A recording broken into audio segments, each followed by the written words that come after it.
আল্লাহর নামে করছি শুরু, আল্লাহর নামে করছি শুরু, জ্ঞান সাধনায় হব ধ্যানী। জানবো কোরআন হাদিস আমি, জানবো কোরআন হাদিস আমি, ইনশাআল্লাহ ইনশাআল্লাহ ইনশাআল্লাহ ইনশাআল্লাহ হব আমি, হব আলোকিত জ্ঞানী। আসসালামু আলাইকুম ওয়া রাহমাতুল্লাহি ওয়া বারাকাতুহু। আলহামদুলিল্লাহ ওয়াসসালাতু ওয়াসসালামু আলা রাসূলিল্লাহি আম্মা বা'দ। প্রিয় দর্শক, আপনাদের সবাইকে জানাচ্ছি অনেক অনেক মোবারকবাদ। মাহে রমজানের এই বরকতময় সময়ে যারা দেখছেন আমাদের এই জ্ঞানের বিশাল আয়োজনকে, আকিজ আলোকিত জ্ঞানী 12তম আসর, আপনাদের সবাইকে জানাচ্ছি অনেক অনেক প্রীতি আর শুভেচ্ছা।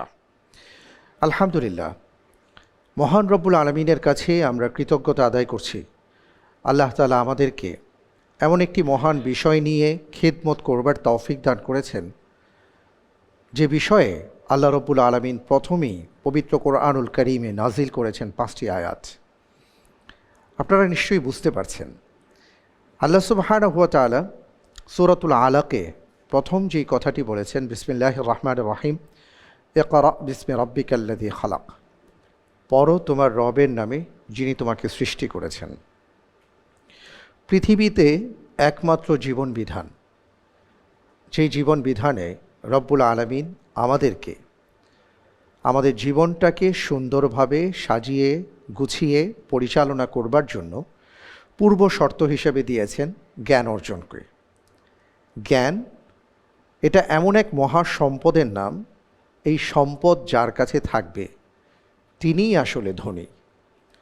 আর সেই মহাসম্পদ নিয়ে আমাদের আয়োজন আকিজ আলোকিত জ্ঞানী 12তম আসর, powered by Akij Plastics, Farm Fresh, Beckmans, Akij Pipes এবং সাউথ এশিয়া ট্রাভেল অ্যান্ড হজ সার্ভিস। আলহামদুলিল্লাহ, দেখতে দেখতে আমরা 12 বছরে পদার্পণ করেছি। কম করে হলেও এত শত শত প্রশ্ন আমরা আপনাদের সামনে উপস্থাপন করবার চেষ্টা করেছি, যা আমাদের জীবনকে পরিবর্তন করে দিতে পারে। প্রিয় দর্শক, সেই আলোকেই আমাদের এই আয়োজন। আজকের পর্বে যাকে আমি আকিজ আলোকিত জ্ঞানী এই চেয়ারে আমন্ত্রণ জানাচ্ছি, তিনি হচ্ছেন চাঁদপুরের বন্ধু ওমর ফারুক। আসছেন ওমর ফারুক। আলোকিত জ্ঞানী, আলোকিত জ্ঞানী। আসসালামু আলাইকুম ওয়া রাহমাতুল্লাহি ওয়া বারাকাতুহু। ওয়ালাইকুম আসসালাম ওয়া রাহমাতুল্লাহি ওয়া বারাকাতুহু। কেমন আছেন আপনি? আলহামদুলিল্লাহ, আল্লাহর রহমতে অনেক ভালো আছি। আপনি কেমন আছেন? আলহামদুলিল্লাহ, আমি অনেক ভালো আছি। আল্লাহ রব্বুল আলামিন খুব ভালো রেখেছেন এবং আপনাকে দেখে আমার অনেক ভালো লাগছে। আলহামদুলিল্লাহ, আপনার কেমন লাগছে? আলহামদুলিল্লাহ, অনেক কষ্ট মেহনত মুজাহাদা করে এখানে আসতে পেরেছি। আল্লাহর রহমত সাথে ছিল, সাথে সাথে ওস্তাদ এবং বাবা মা ওনাদের অবদান ছিল, যে কারণে ওনাদেরও কৃতজ্ঞতা জ্ঞাপন করছি, আল্লাহ তাআলারও শুকরিয়া আদায় করছি। আলহামদুলিল্লাহ। আলহামদুলিল্লাহ, আপনার কষ্ট, মেহনত, দোয়া সব কিছুর সমন্বয়ে আমরা আজকে আপনাকে এখানে দেখতে পাচ্ছি। মহান রবের কাছে আমরা দোয়া করি, রব্বুল আলামিন যেন আজকের পর্বের মাধ্যমে, আপনার মাধ্যমে আমরা এমন কিছু জ্ঞান লাভ করতে পারি যা আমাদের জীবনের জন্য উপকারী এবং পরিবর্তনকারী, কল্যাণের পথে ধাবিত করে। আল্লাহুম্মা আমিন। আমরা দোয়া করি ইনশাআল্লাহ এবং আশা করি আজকের পর্বটি অসাধারণ হবে ইনশাআল্লাহ। ইনশাআল্লাহ। আপনি বসুন।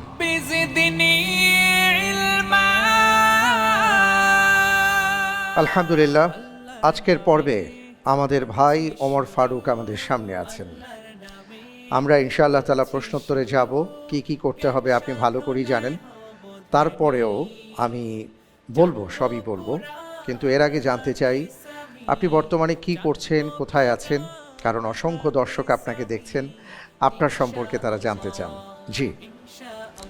আলহামদুলিল্লাহ, আমি 2020 সনে জামিয়াতুল উলুমুল ইসলামিয়া মোহাম্মদপুর, এখান থেকে দাওরায়ে হাদিস তাকমিল শেষ করি। এরপর দারুল ফিকরি ওয়াল ইরশাদ, সেখান থেকে ইফতা পড়ি এবং 4 বছর যাবৎ আলহামদুলিল্লাহ শিক্ষকতার পেশায় জড়িত আছি। মাশাআল্লাহ, তাবারাকাল্লাহ। আপনার পরিবারে কে কে আছেন? পরিবারে বাবা মা আছেন, আমরা 3 ভাই 1 বোন। আমার একটা পরিবার আছেন এবং একটা ছোট ছেলে আছে। আল্লাহ রব্বুল আলমিন আপনাকে কবুল করুন, আপনার পরিবারকে কবুল করুন, চোখ জোড়ানো পরিবার হিসাবে কবুল করুন।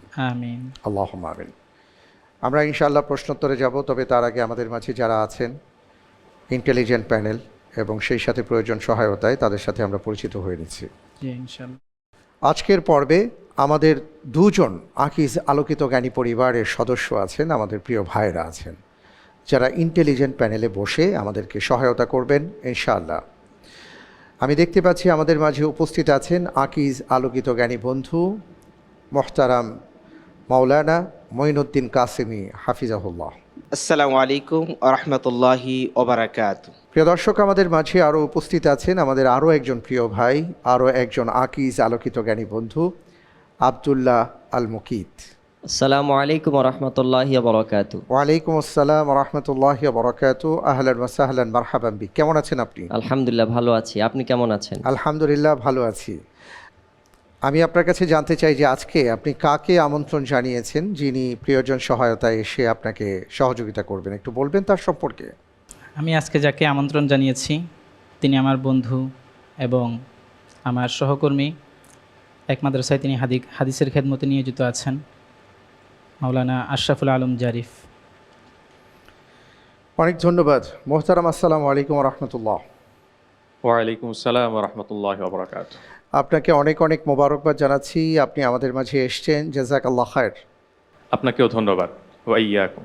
আমরা দোয়া করি যে আজকে আপনি যে বিষয়কে কেন্দ্র করে এখানে আমন্ত্রিত হয়ে এসছেন, আল্লাহ তাআলার জন্য আপনাকে তৌফিক দান করেন। যদি আপনার সহকর্মীর প্রয়োজন হয় তাহলে আপনি যেন তাকে সাহায্য করতে পারেন, আল্লাহ তাআলা যেন আপনাকে সেই তৌফিক দান করেন। জি ইনশাআল্লাহ, আমি আমার সর্বোচ্চ চেষ্টা করব। জাযাকুমুল্লাহ। বারাকাল্লাহু ফিক, হাইয়াকাল্লাহ। আলহামদুলিল্লাহ, আমরা পরিচিত হয়ে নিলাম, এবার আমরা চলে যাব ইনশাআল্লাহ প্রশ্নোত্তরে। জাযাকাল্লাহ খায়ের। আমি প্রথমেই আপনাকে 3টি প্রশ্ন করব, প্রত্যেকটি প্রশ্নের সঠিক উত্তরের জন্য আপনি পাবেন 4 করে নম্বর, ভুল হয়ে গেলে 2 নম্বর কাটা যাবে। চিন্তা করার জন্য 45 সেকেন্ড সময় পাবেন, আর কোনো লাইফ লাইন থাকছে না। এটা হলো আমাদের প্রথম ধাপ, তারপরে দ্বিতীয়, তারপর তৃতীয়তে যাব। শুরু করব ইনশাআল্লাহ। ইনশাআল্লাহ। ইনশাআল্লাহ। আপনার জন্য প্রথম প্রশ্ন, কোন জাতি এমনভাবে ধ্বংস হয়েছিল যে তাদের আবাসস্থল ছাড়া আর কিছুই অবশিষ্ট দেখা যাচ্ছিল না? এ মাদিয়ান, বি আদ, সি সামুদ, ডি কওমে লূত।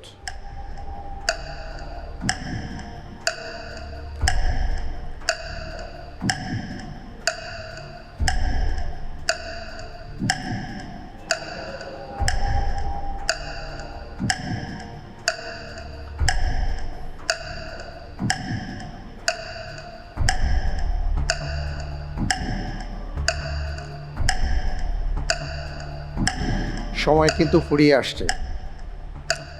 আলহামদুলিল্লাহ, আমি উত্তর হিসেবে বেছে নিচ্ছি অপশন সি, সামুদ জাতি। ফ্রিজ করা হোক অপশন সি, সামুদ জাতি।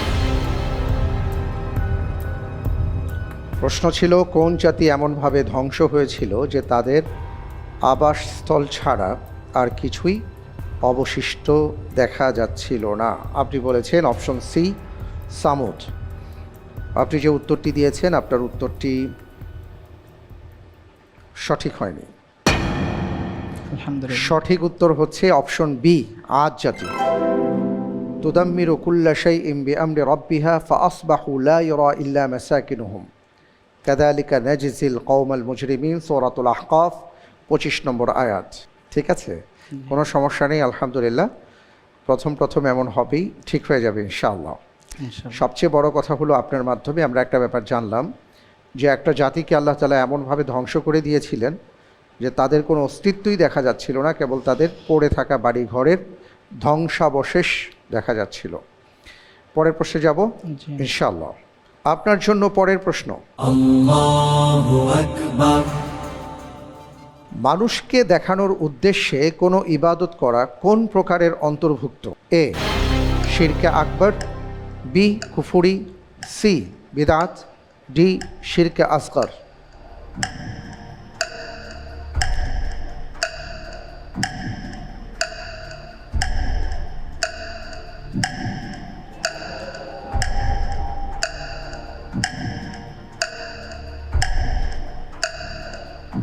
আলহামদুলিল্লাহ, আমি উত্তর হিসেবে বেছে নিচ্ছি অপশন ডি, শিরকে আসগর। ফ্রিজ করে দিব। জি ইনশাল্লাহ। ফ্রিজ করা হোক অপশন ডি, শিরকে আসগর। মানুষকে দেখানোর উদ্দেশ্যে কোনো ইবাদত করা, আপনি বলছেন এটা শিরকে আসগর। আপনার উত্তরটি সঠিক উত্তর। আলহামদুলিল্লাহ।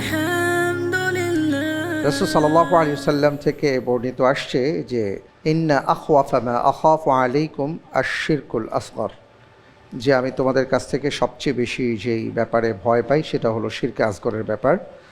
তখন সাহাবায়ে কেরাম আমাকে জিজ্ঞেস করেছিলেন, ওয়ামাশ শিরকুল আসগর ইয়া রাসূলুল্লাহ, যে এটা কি আসলে শিরকে আসগর কি? তখন তিনি বলেছিলেন আর রিয়া, যে মানুষকে দেখানোর জন্য বা দেখানোর উদ্দেশ্যে যখন তুমি কোনো ইবাদত করবে। আল্লাহ তাআলা আমাদের সবাইকে হেফাজত করুন, আমিন। কারণ আমরা অনেক সময় দেখি অনেক কাজ করবার ক্ষেত্রে, দান সাদাকার ক্ষেত্রে বা ইবাদতের ক্ষেত্রে মনের ভেতরে একটা বিষয় কাজ করে, মানুষ আমাকে দেখুক বা মানুষ আমাকে জানুক, এইরকম আমি। এটা যে শিরক বা শিরকে আসগর, এটা আমরা হয়তো অনেকে জানি না। রব্বুল আলামিন আমাদের সবাইকে হেফাজত করুন, আল্লাহুম্মা আমিন। আল্লাহুম্মা আমিন। পরের প্রশ্নে যাব ইনশাআল্লাহ। ইনশাআল্লাহ। ইনশাআল্লাহ। আপনার জন্য এবারের প্রশ্ন,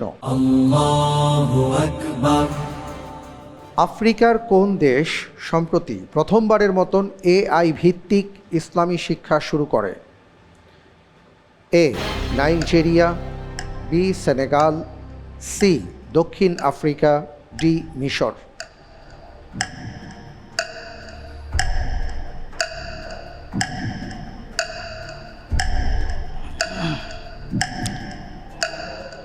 অপশন এ, নাইজেরিয়া। ফ্রিজ করে দিব। জি। ফ্রিজ করা হোক অপশন এ, নাইজেরিয়া। আপনি বলছেন যে এআই ভিত্তিক শিক্ষা ব্যবস্থা বা ইসলামী শিক্ষা শুরু করেছে নাইজেরিয়া।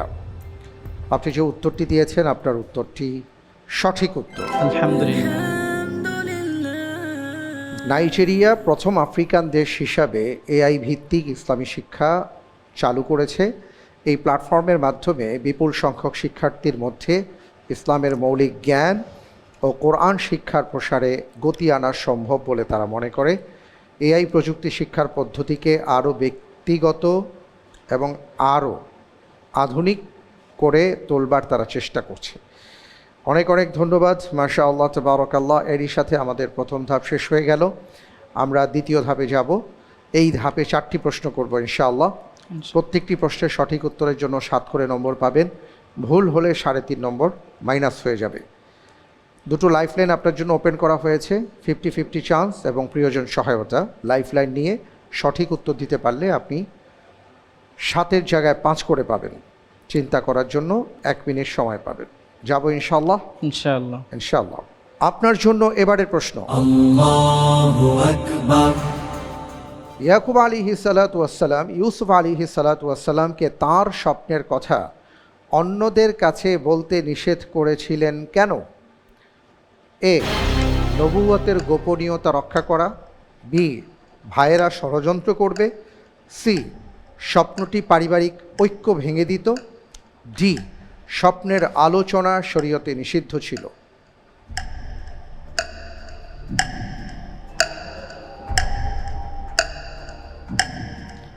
আলহামদুলিল্লাহ, আমি উত্তর হিসেবে বেছে নিচ্ছি অপশন বি, ভাইয়েরা ষড়যন্ত্র করবে এজন্য। অপশন বি ফ্রিজ করে দিব। জি ইনশাআল্লাহ। ফ্রিজ করা হোক অপশন বি, ভাইয়েরা ষড়যন্ত্র করবে। আপনি বলছেন যে ইয়াকুব আলাইহিস সালাতু ওয়াস সালাম ইউসুফ আলাইহিস সালাতু ওয়াস সালামকে স্বপ্নের কথা অন্যদেরকে বলতে নিষেধ করেছেন এই কারণে যে ভাইয়েরা ষড়যন্ত্র করবে। আমি দেখতে পাচ্ছি আপনি যে উত্তরটি দিয়েছেন আপনার উত্তরটি সঠিক উত্তর। আলহামদুলিল্লাহ। মাশাআল্লাহ মাশাআল্লাহ তাবারাকাল্লাহ। আলহামদুলিল্লাহ। قال يا بني لا تقصص رؤياك على إخوتك فيكيدوا لك كيدا। এই আয়াতের মধ্যে সেই বিষয়টি এসছে। হযরত ইয়াকুব আলাইহিস সালাতু ওয়াস সালাম তার পুত্রকে বলেছেন যে তুমি স্বপ্নের কথা বলে দিও না, তাহলে তোমার ভাইয়েরা তোমার ব্যাপারে বা তোমার বিরুদ্ধে ষড়যন্ত্র করবে। মাশাআল্লাহ তাবারাকাল্লাহ। প্রিয় দর্শক, স্বপ্ন নিয়ে আরেকটি কথা না বললেই নয়, সেটা হলো আমরা ভালো দেখি অথবা মন্দ দেখি অবশ্যই আল্লাহ রব্বুল আলমিনের কাছে আমরা দোয়া করব, ইস্তিগফার করব, দান সাদাকা করব।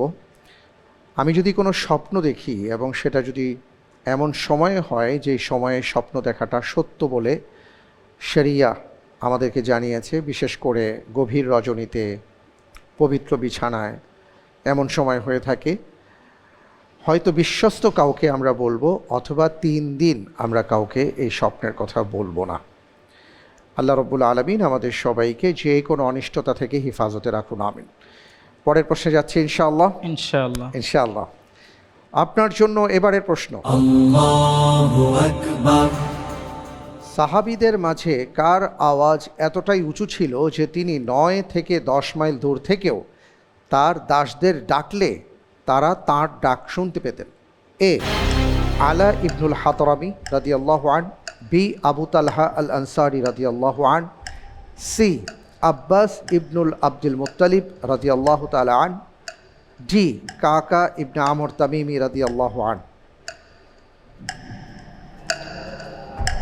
লাইফ লাইন চাচ্ছি। কোনটি? 50-50।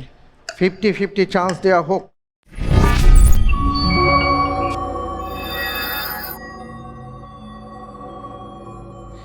অপশন এ আলা ইবনুল হাতরামি, অপশন সি আব্বাস ইবনুল আব্দুল মুত্তালিব।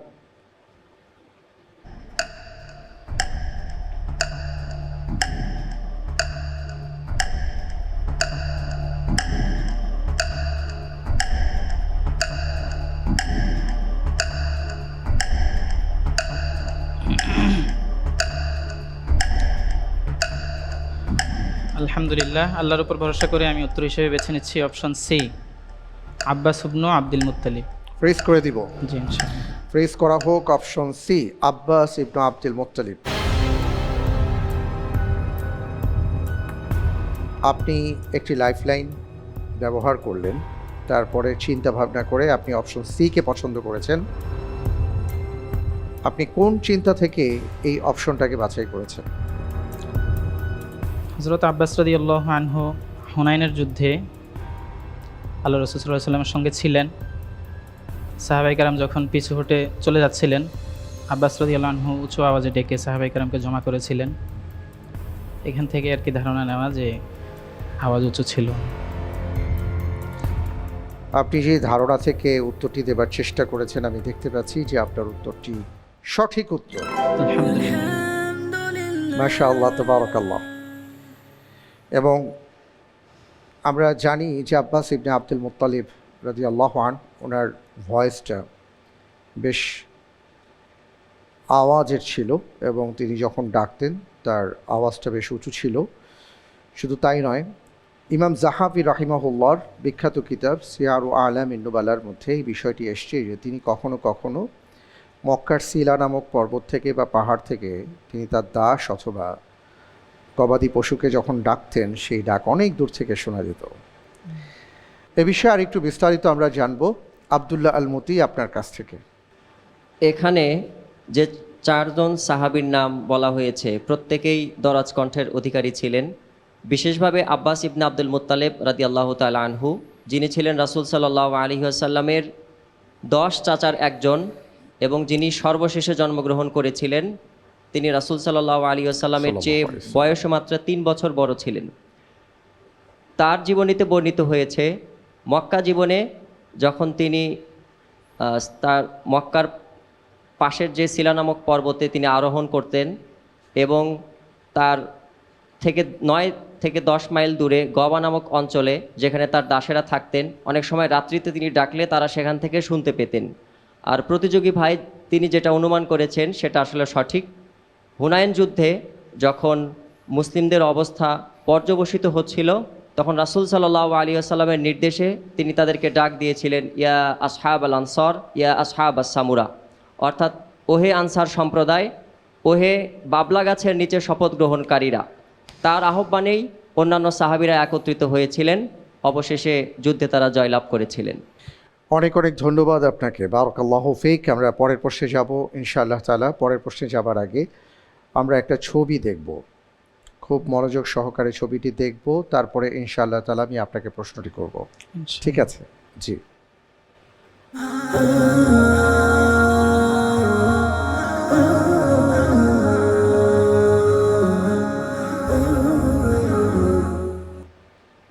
আমরা স্ক্রিনে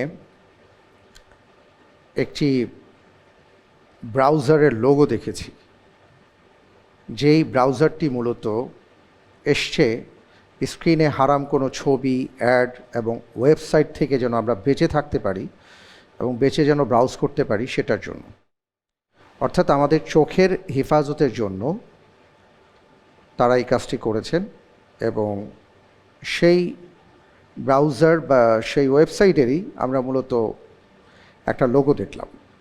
এবার আমি প্রশ্নে যাব ইনশাআল্লাহ। ইনশাআল্লাহ। আপনার জন্য এবারের প্রশ্ন,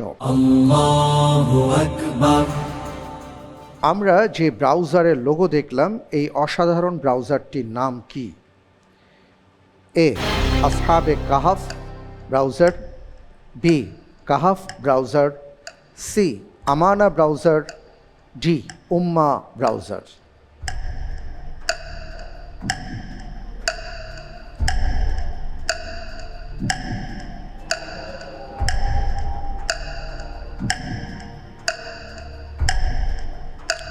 লাইফলাইন চাচ্ছি।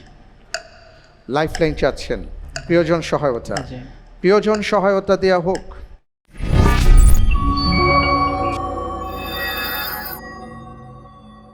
জি, আমি ধারণা করছি অপশন বি কাহাফ ব্রাউজার। অনেক অনেক ধন্যবাদ।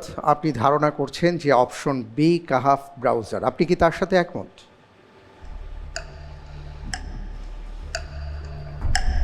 জি, আমি এটাই বেছে নিচ্ছি, অপশন বি কাহাফ ব্রাউজার।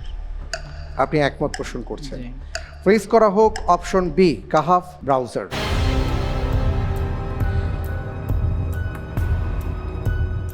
আপনি ধারণা করে মূলত আপনাকে তিনি সহায়তা করেছেন, তো তিনি যেটা বলেছেন আপনিও সেটা একমত পোষণ করেছেন। আমি দেখতে পাচ্ছি যে আপনি যে উত্তরটি দিয়েছেন লাইফলাইন ব্যবহার করে কাহাফ ব্রাউজার, আপনার উত্তরটি সঠিক উত্তর। আলহামদুলিল্লাহ। আলহামদুলিল্লাহ।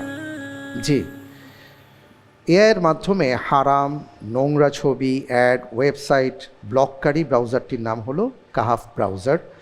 এটি এখনও পর্যন্ত 5.9 মিলিয়নেরও বেশি হারাম এবং ক্ষতিকারক ওয়েবসাইট ব্লক করেছে এবং এটি নিরাপদ ইন্টারনেট সার্চ নিশ্চিত করে। বাংলাদেশের কয়েকজন দিনী যুবক ভাই এটি তৈরি করেছেন ইন্টারনেটে হারাম থেকে বেঁচে থাকার জন্য। মাহফিল, কাহাফ গার্ড, কাহাফ কিডস, মুসলিম ডেইস তাদের অন্যান্য প্রোডাক্ট। মাশাআল্লাহ তাবারাকাল্লাহ। এবার যাব পরের প্রশ্নে ইনশাআল্লাহ। ইনশাআল্লাহ। আপনার জন্য এবারের প্রশ্ন, কিয়ামতের দিন কোন জিনিসের দুটি চোখ থাকবে যা দিয়ে সে দেখবে এবং একটি জবান থাকবে যা দিয়ে সে কথা বলবে? এ জাহান্নাম, বি পুলসিরাত, সি হাজরে আসওয়াদ, ডি হাউদে কাউসার।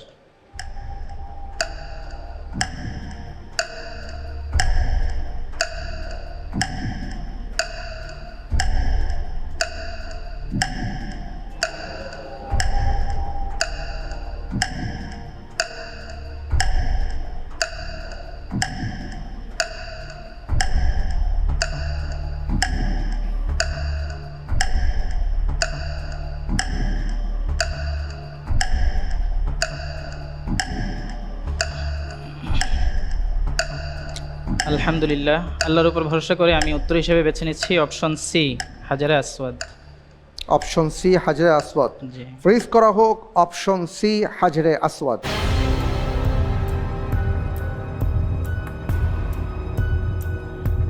আপনি বলছেন যে কিয়ামতের ময়দানে হাজরে আসওয়াদকে উঠানো হবে, তার দুটি চোখ থাকবে এবং তার জবান থাকবে। কি জাহান্নাম নয়? কনফিউশন ছিল জাহান্নামের সাথে, জাহান্নামও কথা বলবে। এজন্য ইয়াওমা নাকুলু লিজাহান্নামা হালিম তালাতি ওয়া তাকুলু হালমিম মসজিদ। এ এবং সির মধ্যেই আপনার কনফিউশনটা বেশি, আমি বুঝতে পারছি, এবং সেখান থেকে আপনি সিকে বাছাই করেছেন, হাজরে আসওয়াদকে বাছাই করেছেন। আমি দেখতে পাচ্ছি আপনি যে উত্তরটি দিয়েছেন আপনার উত্তরটি সঠিক উত্তর। আলহামদুলিল্লাহ। জি, রাসূল সাল্লাল্লাহু আলাইহি ওয়াসাল্লামের একটি হাদিস রয়েছে ইবনে আব্বাস রাদিয়াল্লাহু তাআলা আনহু থেকে বর্ণিত। তিনি বলেন, মূল বিষয়টা হলো এটাই যে এই পাথরকে আল্লাহ রাব্বুল আলামিন উঠাবেন এবং তার দুটি চোখ থাকবে, যা দিয়ে সে দেখতে পাবে, তার একটি জিহ্বা থাকবে, এই জিহ্বা দিয়ে সে কথা বলবে এবং যে তাকে ঈমানের সাথে চুমু দিয়েছে তার পক্ষে সাক্ষ্য প্রদান করবে। তিরমিজি, ইবনে মাজাহ, সহিহ আল জামি, বিভিন্ন কিতাবে এই হাদিসটি এসেছে। বারাকাল্লাহু ফিক, মাশাআল্লাহ, আলহামদুলিল্লাহ, খুব সুন্দরভাবে আপনি এগিয়ে যাচ্ছেন। আপনার জন্য অনেক অনেক দোয়া এবং শুভকামনা। ভবিষ্যতে কি হবার ইচ্ছে আছে আপনার? ভবিষ্যৎ পরিকল্পনা কি? আল্লাহ রব্বুল আলমিনের অসংখ্য শুক্রিয়া যে আল্লাহ রব্বুল আলমিন শিক্ষকতার পেশায় লাগিয়েছেন। এখান থেকে কিছু মানুষ যেন গড়ে ওঠে, জাতির জন্য, দেশের জন্য কিছু মানুষ কাজ করে, এমন একটা প্রজন্ম আল্লাহ তাআলা যেন আমাদের হাতে আমরা তৈরি করে দেন, সেজন্য কাজ করে যাচ্ছি এবং আল্লাহ তাআলা যেন আমাদেরকে তৌফিক দান করেন। আর পাশাপাশি কিছু লেখালেখি করার ইচ্ছা আছে, টুকটাক করা হয় আর কি। কিছু কি লেখালেখি করেছেন? এখনও ওই ধরনের কিছু হয়নি, বাকি টুকটাক লেখালেখি করি। আচ্ছা, মাশাআল্লাহ, তাবারাকাল্লাহ। আল্লাহ তাআলা আপনার কলমকে শানিত করুন আমিন। এবং আপনার ইলমের মাঝে আল্লাহ রাব্বুল আলামিন বারাকা দান করুন, দোয়া আমিন। করছি। আল্লাহুম্মা আমিন। পরের প্রশ্নে যাব ইনশাআল্লাহ। ইনশাআল্লাহ। তা আপনি নিশ্চয়ই খেয়াল করেছেন যে আমরা তৃতীয় ধাপে চলে এসেছি, খুবই গুরুত্বপূর্ণ ধাপ, কারণ প্রত্যেকটি প্রশ্নের সঠিক উত্তরের জন্য আপনি 12 করে নম্বর পাবেন। ভুল হয়ে গেলে 6 নম্বর মাইনাস হয়ে যাবে। দুটি লাইফলাইন আপনার জন্য ওপেন করা হয়েছে, ইন্টেলিজেন্ট প্যানেলের সহায়তা এবং লাইফলাইন তাকদীর। যদি লাইফলাইনের মাধ্যমে সঠিকভাবে উত্তর দিতে পারেন তাহলে আপনার জন্য থাকছে 10 করে নম্বর। আর এই ধাপটি খুবই গুরুত্বপূর্ণ, কারণ প্রশ্নের উত্তর যদি সঠিকভাবে দেয়া যায় অনেক দূর আগানো যায়। আল্লাহ মাফ করুন, যদি কোনো উত্তরে আপনি আটকে যান তাহলে আবার অনেক পিছনে পড়ে যেতে হবে। আল্লাহ রাব্বুল আলামিনের কাছে দোয়া করি আল্লাহ তাআলা আপনাকে সফলতা দান করুন। আমিন। আল্লাহুম্মা আমিন। যাব ইনশাআল্লাহ। ইনশাআল্লাহ। আপনার জন্য এবারের প্রশ্ন, আল্লাহু আকবার। নিচের কোন দুটি সূরায় আল্লাহর নবী ইদ্রিস আলাইহিস সালাতু ওয়াস সালামের নাম উল্লেখ করা হয়েছে? এ সূরা মারিয়াম ও সূরা আল আম্বিয়া, বি সূরা আল ইমরান ও সূরা আল আম্বিয়া, সি সূরাতুশ শুআরা, সূরাতুল আম্বিয়া, ডি সূরা আল ইমরান ও সূরাতুল আরাফ।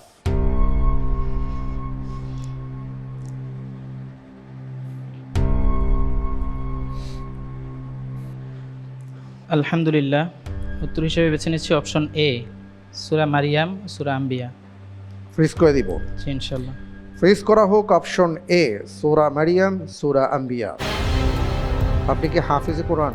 জি, আলহামদুলিল্লাহ। তিলাওয়াত করে শোনাতে পারবেন আপনি যেটা গেস করেছেন বা যেটা চিন্তা করেছেন? সূরা মারিয়ামে আল্লাহ তাআলা বলেছেন, ওয়াজকুর ফিল কিতাবি ইদ্রিস ইন্নাহু কানা সিদ্দীকান নাবিয়্যা ওয়া রাফা'নাহু মাকানান আলিয়্যা। আচ্ছা, সূরা আম্বিয়ার আয়াতটা খুঁজে পাইনি, আছে আরেকটি আয়াতের কথা বলি, ওয়া ইসমাঈল ওয়া ইদ্রিস ওয়া দাল কিফল। কুল্লুম এটা কি আপনার মনে হয় যে এটা সূরা আম্বিয়ার আয়াত?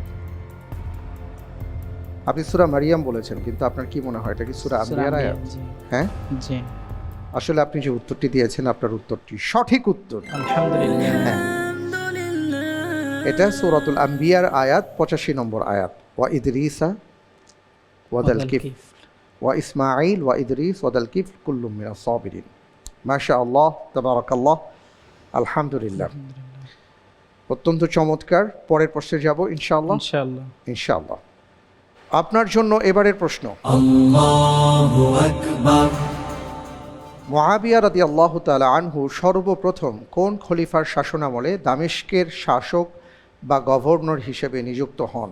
এ আবু বকর সিদ্দিক রাদিয়াল্লাহু আনহু, বি ওমর ইবনুল খাত্তাব রাদিয়াল্লাহু তাআলা আনহু, সি ওসমান ইবনে আফফান রাদিয়াল্লাহু তাআলা আনহু, ডি আলী ইবনে আবি তালিব রাদিয়াল্লাহু তাআলা আনহু।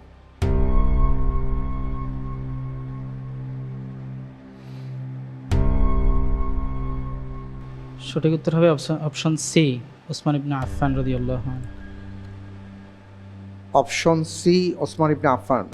আমি কি ফ্রিজ করে দিব? পুরা শাম হলে আমি পুরা শামের কথা বলছি না, দামেস্কের কথা যদি বলি, সিরিয়া অঞ্চলের কথা যদি বলি আর কি। লাইফলাইন নেব। লাইফলাইন জি, কোনটি? ইন্টেলিজেন্ট প্যানেলের সহায়তা।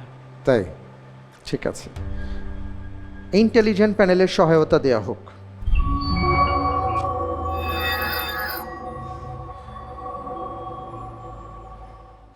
ওমর ফারুক ভাই মাশাআল্লাহ চমৎকারভাবে তিনি সামনে এগিয়ে যাচ্ছিলেন।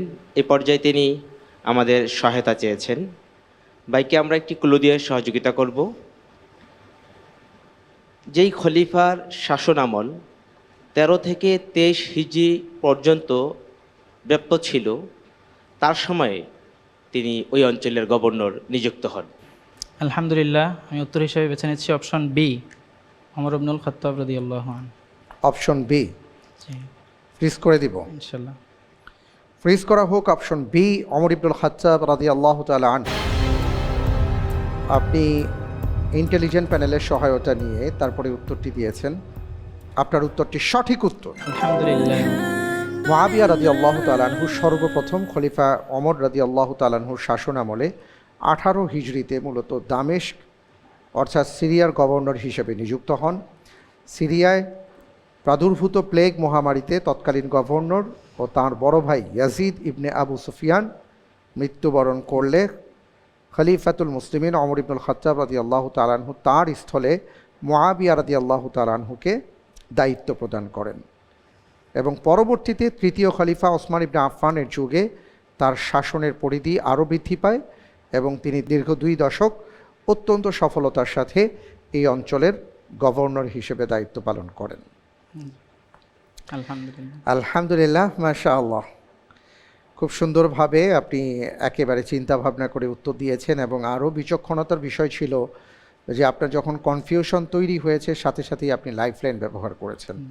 জি, আলহামদুলিল্লাহ। আপনি সবসময় এমন বুদ্ধিমান মনে হচ্ছে। আলহামদুলিল্লাহ, পরের প্রশ্নে যাব ইনশাআল্লাহ। ইনশাআল্লাহ।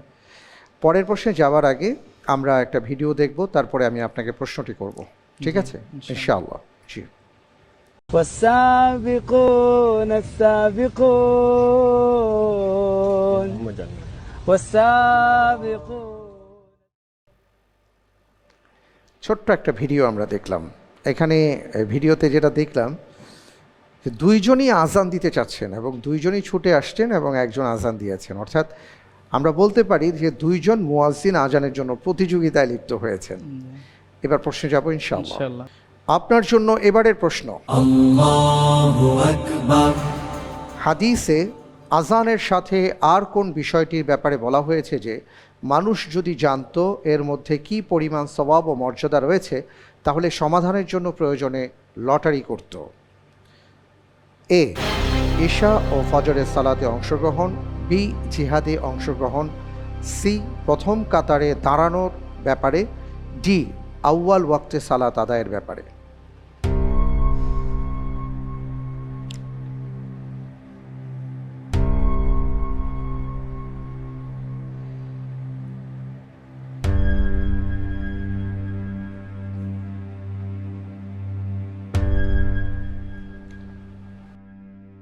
আলহামদুলিল্লাহ, আমি উত্তর হিসেবে বেছে নিচ্ছি অপশন সি, প্রথম কাতারে দাঁড়ানো। অপশন সি, প্রথম কাতারে দাঁড়ানো। ফ্রিজ করে দিব। জি, ইনশাআল্লাহ। লক করা হোক অপশন সি, প্রথম কাতারে দাঁড়ানো। আপনি বলছেন যে হাদিসের মধ্যে রাসূল সাল্লাল্লাহু আলাইহি সাল্লাম আজান এবং সেই সাথে প্রথম কাতারে দাঁড়ানোর ব্যাপারে বলেছেন, মানুষ জানলে লটারির মাধ্যমে এটা করতে হতো। আপনি যে উত্তরটি দিয়েছেন আপনার উত্তরটি সঠিক উত্তর। আলহামদুলিল্লাহ। মাশাআল্লাহ, তাবারাকাল্লাহ, আলহামদুলিল্লাহ। আবু হুরায়রা রাদিয়াল্লাহু তাআলা আনহু থেকে একটি হাদিস আছে এই ব্যাপারে যে তিনি বলেছেন, আন্না রাসূলুল্লাহ সাল্লাল্লাহু আলাইহি ওয়াসাল্লাম قال لو يعلم الناس ما في النداء والصف الأول ثم لم يجدوا إلا أن يستهموا عليه لاستهموا মুত্তাফাক আলাইহি। সহিহ বুখারী এবং মুসলিমের হাদিস এটি। অনেক অনেক ধন্যবাদ, মাশাআল্লাহ, তাবারাকাল্লাহ। পরের প্রশ্নে যাব ইনশাআল্লাহ। ইনশাআল্লাহ। আপনার জন্য এবারের প্রশ্ন। Allahu Akbar, কাব আল আহবার রাহিমাহুল্লাহ কাকে এই উম্মতের রাহিব বা সন্ন্যাসী বলে আখ্যায়িত করেছেন? এ মোহাম্মদ ইবনে সিরিন, বি হাসান আল বসরি, সি ওয়াইস আল কারনি, ডি আমির ইবনে আবদুল্লাহ।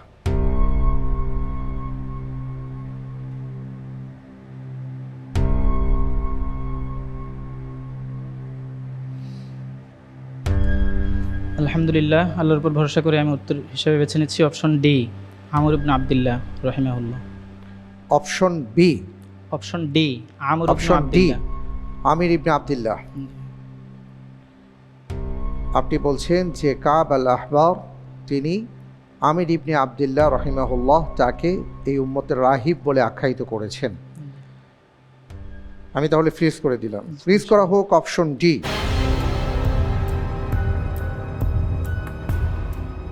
আপনি যে উত্তরটি দিয়েছেন আপনার উত্তরটি সঠিক উত্তর। আলহামদুলিল্লাহ। মাশাআল্লাহ, তাবারাকাল্লাহ, আলহামদুলিল্লাহ, অত্যন্ত চমৎকার। এই বিষয়ে আমাদের মাঝে ইন্টেলিজেন্ট প্যানেলে আপনারা আছেন। আমি মঈনুদ্দিন কাসেমি আপনার কাছে জানতে চাচ্ছি, যদি একটু বিস্তারিত বলেন।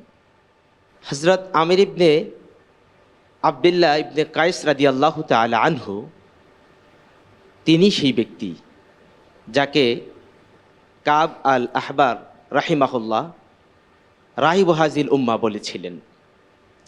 তিনি আরবে জন্মগ্রহণ করেছেন বটে, তবে বসবাস করেছেন বসরায়। তিনি অত্যন্ত আল্লাহভীরু ছিলেন।